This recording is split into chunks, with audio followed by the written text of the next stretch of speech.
Hi guys, today is Flower Friday and that means that it's time to look in our subscription buckets. Today we're going to be making a spring centerpiece for your table. If you check out what's inside, we have some fuchsia stalk,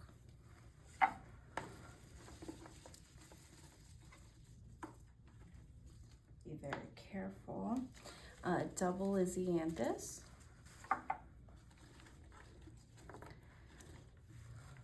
yellow Ranunculus,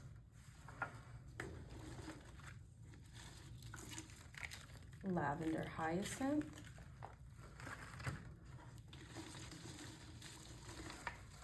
ocean song roses, lavender tulips, and billy balls. But let's get started with our white hydrangea.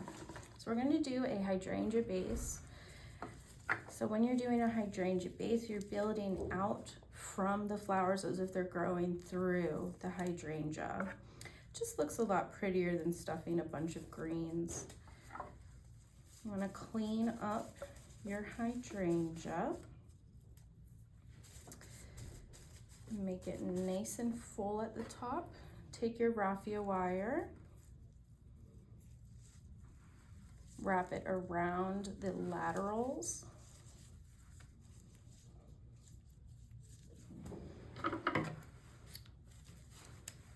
Trim your wire. And then you want to trim your hydrangea. Try cutting at an angle. It's going to increase the surface area for that water to go in. And if it's too tall, then just go back and trim it a little bit more. It's always better to be too long than too short. Perfect. And this is just covering that base, because now we're going to go in with our greens. So we have some ruscus that we're going to use at the end. So let's start with our salal.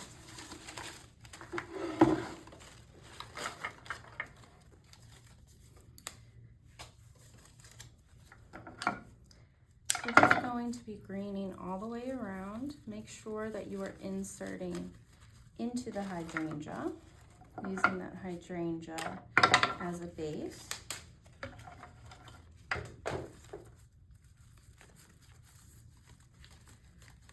So a lot of times people like to use their hydrangea as a focal flower. But what we like to do sometimes is use it as a background with all those lovely laterals. Creates a nice grid for the flowers to sit in. So that way you don't have to tape or use any chicken wire. It also creates a very nice backdrop, almost like a color wash on a painting. So this white hydrangea is just going to lighten everything up and really focus on the colors of the flowers. If you used maybe a blue or a purple, it's going to pull out the cooler tones, and a bright green is going to pull out those warmer tones. So the white is a nice, even type of wash. You don't have to use all of your salal if you don't like as many greens.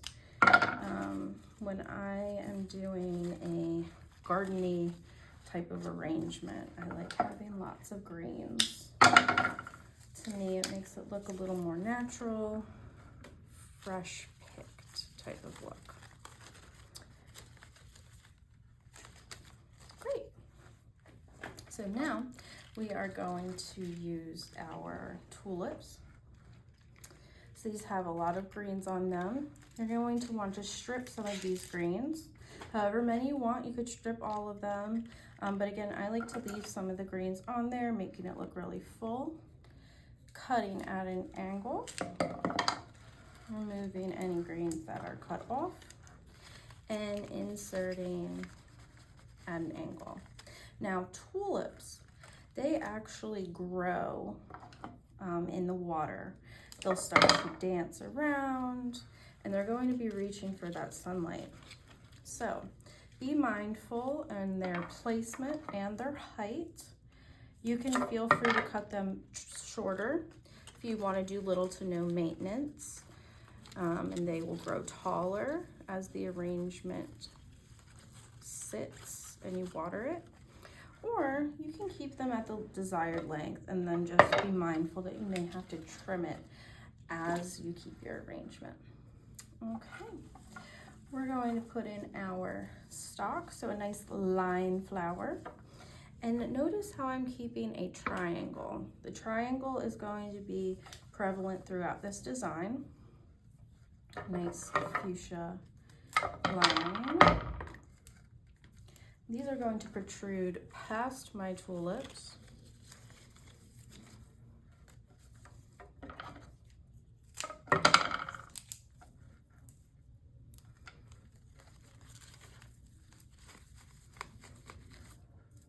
And again, make sure you are inserting through your hydrangea.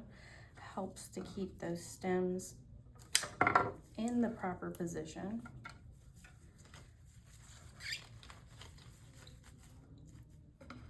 Great, nice triangular shape. Okay, now we are going to do our hyacinth. So I did the tulips and the hyacinth in the beginning because they have these very thick stems.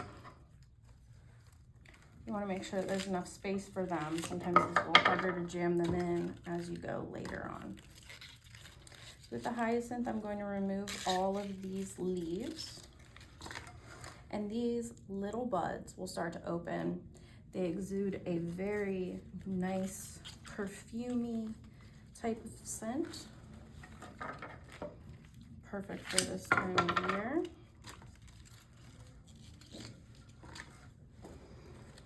And again, keeping that triangle.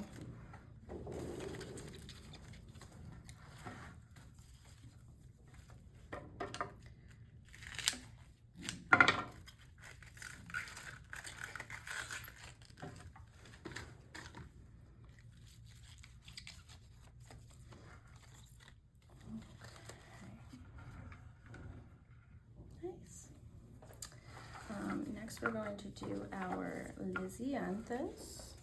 These guys I'm going to tuck farther in because I want them to be a nice contrasting backdrop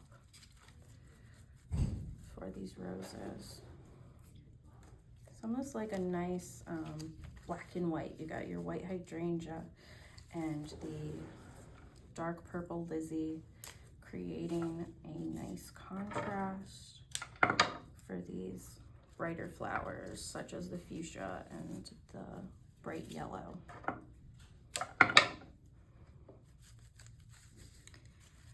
Always be turning your vase, because if you're sitting at a table,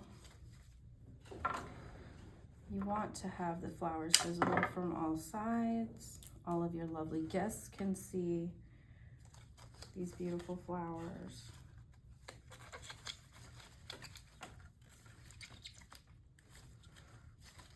Feel free to move things. Two. Starting to make a nice shape. Okay.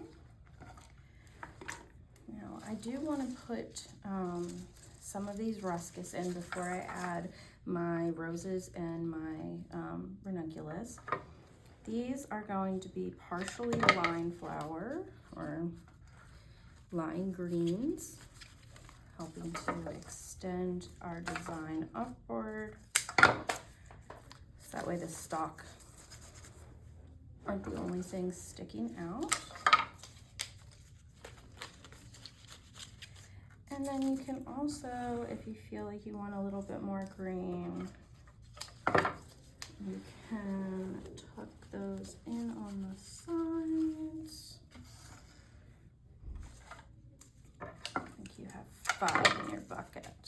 So I did 3 kind of towards the center, and then I'm gonna do 2 on the outside, just so that way that green is all throughout. Great. Okay, now let's do our roses. So they're gonna stick up a little bit higher. I want them to kind of sit on top.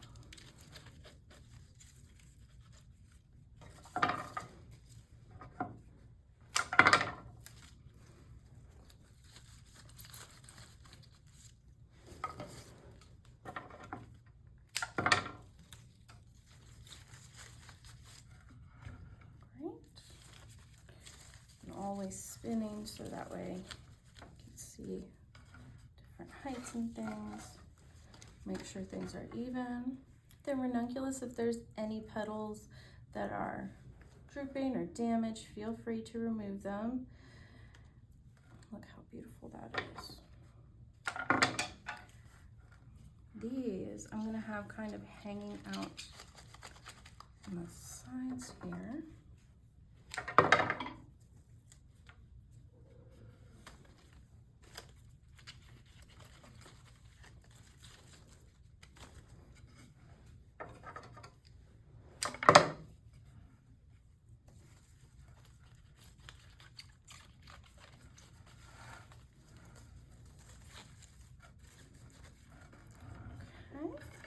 And last but not least, we're gonna do our final touches with these billy balls. I like to have them all different heights. Makes it look a little more natural. And we're gonna have them kind of boinging out. We'll put one towards the center, but it's gonna go a little bit deeper in there. And just keep rotating to make sure everything is nice and even. Should have 5. So I'm gonna do 4 boinging on the outsides. And like I said, 1 a little bit deeper in the center. And there you have it, a nice spring arrangement. Perfect for this time of year, bringing in a little bit of sunshine, but still complementing those dark tones. I hope that you have a lovely weekend. Join us next week.